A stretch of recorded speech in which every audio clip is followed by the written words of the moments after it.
to feel confident, waiting for the fear to disappear before they take action.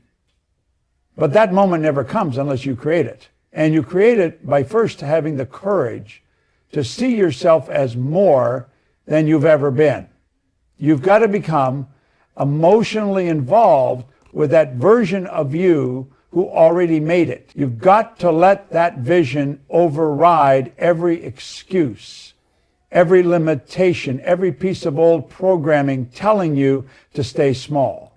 Because once you see yourself succeeding deeply, clearly, vividly, you awaken a force inside you that refuses to settle for average. Courage is not loud.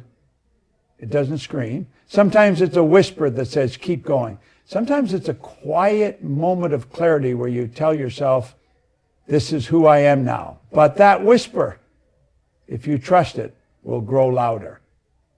And the more you feed that inner image of power, the less room there is for fear. The more often you visualize the life you want, the more natural courage becomes. It stops being something you force, and it starts being something you embody. There's nothing stopping you but the picture you've accepted as true. Change the picture, and you change your identity. Change your identity, and you change your reality.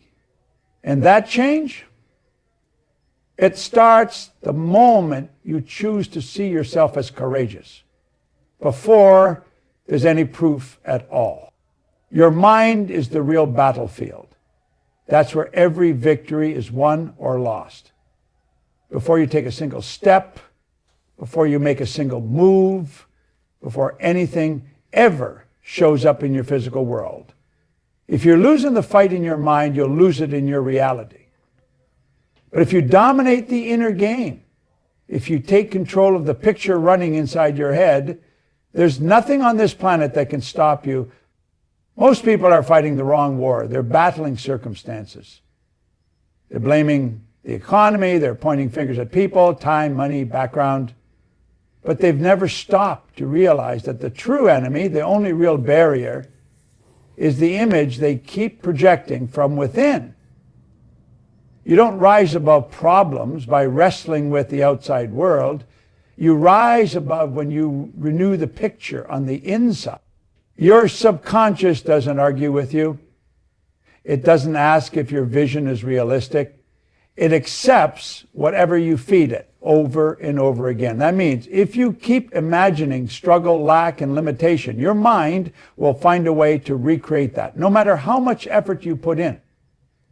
But if you begin to see yourself as strong, as capable, as abundant, if you live from that mental image long enough, everything around you starts to shift. Here's what most don't realize. Your outer world is a mirror.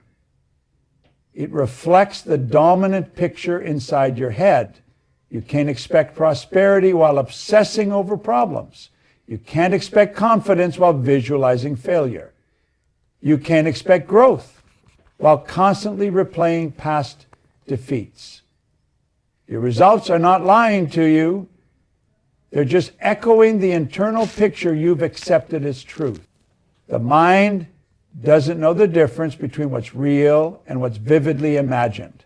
So if you rehearse adversity, you live adversity. But if you rehearse success, if you visualize overcoming, winning, thrive. What you got? I like how you use the mirror as the example, because say like you in the mirror, right? Yeah. You see yourself, and if you see yourself as ugly, you know what I'm saying?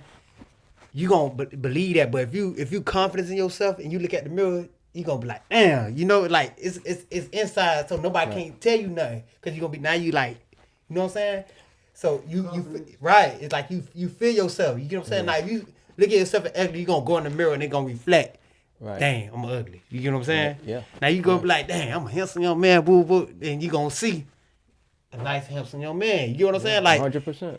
100%. like it's a mind game for real. Mm-hmm. It's the same thing with females. They be saying, oh, I look ugly, this, that, but cause they got that in their head. But in reality, you look at it, you like, you look good. What's the problem? You get what I'm saying? Yeah. It's the mind. It's really in the head for real, playing games on you.